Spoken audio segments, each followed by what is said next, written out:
Here in the United States, the federal government conducts a national census every 10 years to provide an accurate count of the total amount of people who reside in the country.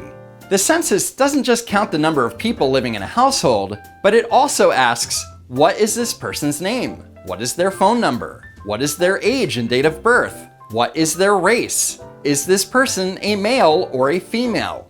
In March 2018, Commerce Secretary Wilbur Ross released a memo announcing the reinstatement of the following question: is this person a citizen of the United States? And the Democrats lost their fucking minds.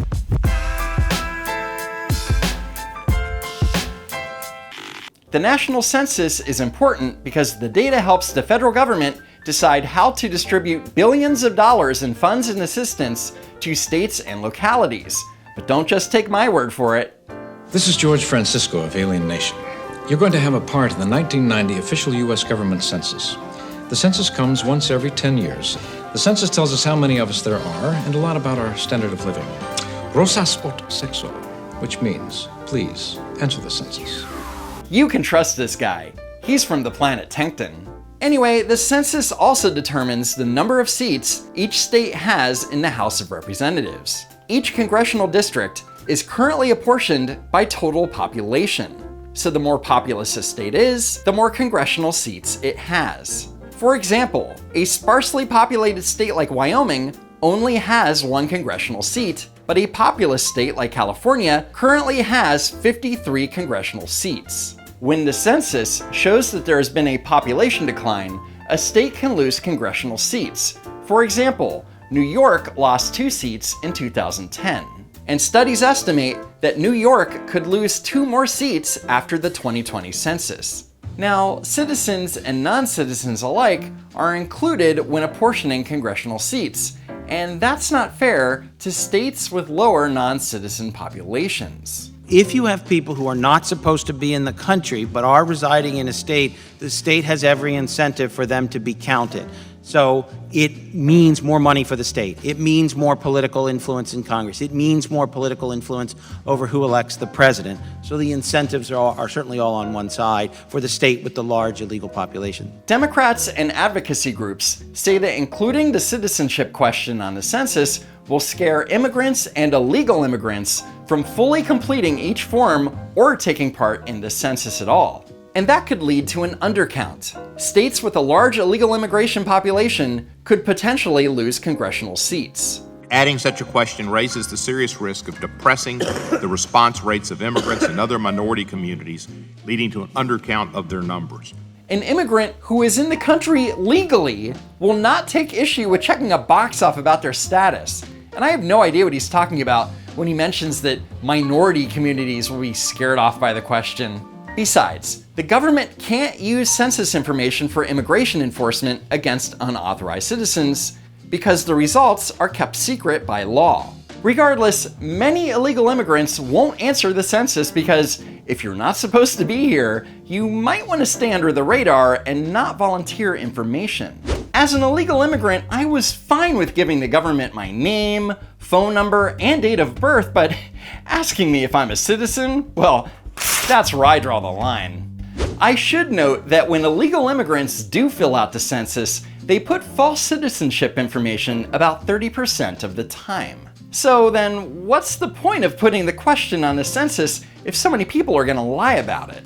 The Census Bureau could figure out who is lying or not by cross-referencing the data from each census form with as many federal and state records that they can get access to. This would get the most accurate count of citizens, non-citizens, and unauthorized citizens living in the United States ever. In December 2017, the Department of Justice sent a request to the Census Bureau to reinstate the citizenship question so that it can better enforce federal voting rights laws. Getting better information regarding the citizen and non-citizen population of our country has significant implications for the fair and accurate enforcement of the Voting Rights Act, the distribution of members of the House of Representatives in the apportionment process, and in providing for equal voting power among qualified voters. In response to the DOJ's request, the Commerce Department initiated a review process. Once complete, Secretary Ross determined that it would reinstate the citizenship question. And he said reinstate because this is not a brand new question. From 1870 to 1950, the census consistently included questions regarding citizenship status. And while the question did not appear in 1960, it was reinstated on a long-form census in 1970, 1980, 1990, and 2000. However, only about 1 in 6 households were asked about their citizenship status. And since 2005, it's appeared on the American Community Survey, which is essentially a replacement for the now discontinued long-form census.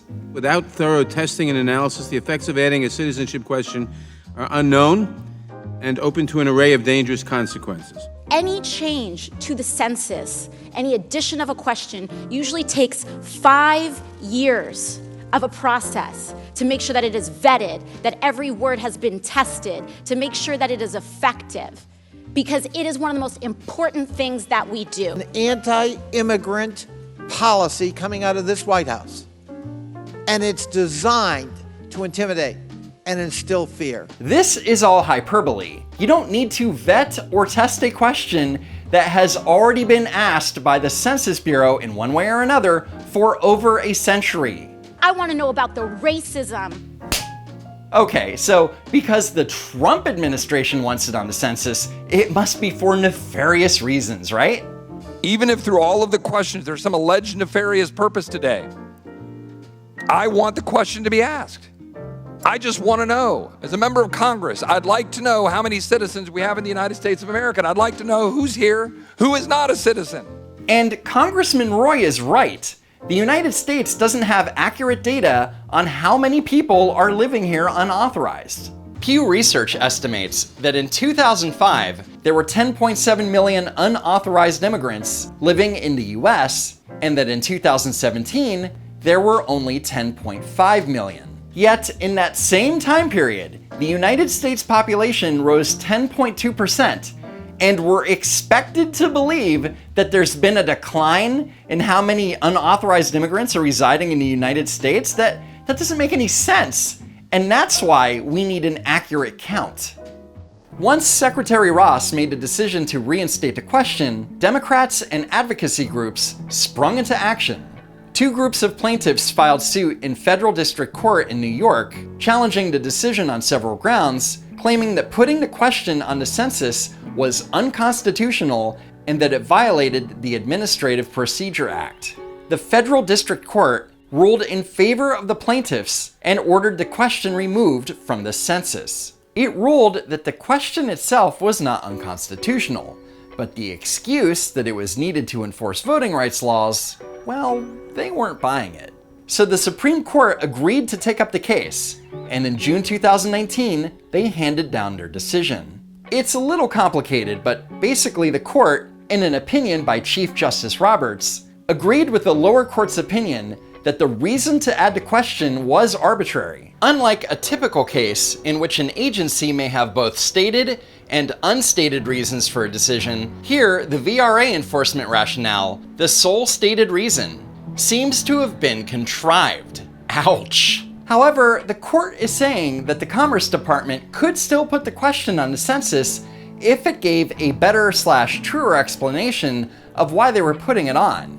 And with that, the court sent back the case. All the Trump administration needed to say was that the question had been asked in a limited capacity by the Census Bureau for decades. It's been tested extensively, and now is the time to expand it to all census respondents because the government needs to know, and has the right to know, how many non-citizens are living in the US. But instead, the Trump administration overthought it and fucked it up.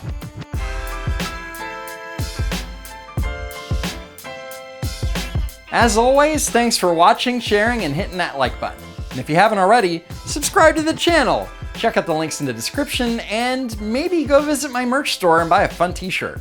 Thanks again for all your support, and I hope to see you next time. Will the gentleman yield, please? No, ma'am. I've got to finish my question. Thank you, though. You know, look, I admit it. You caught me. I do. I want to know. Unlike my Democrat colleagues, I'd like to know, and I think the people of Texas would like to know. I cannot understand in what universe our leaders would not want to know who's a citizen and who's not. The common sense question of asking citizenship on the census. The American people are watching.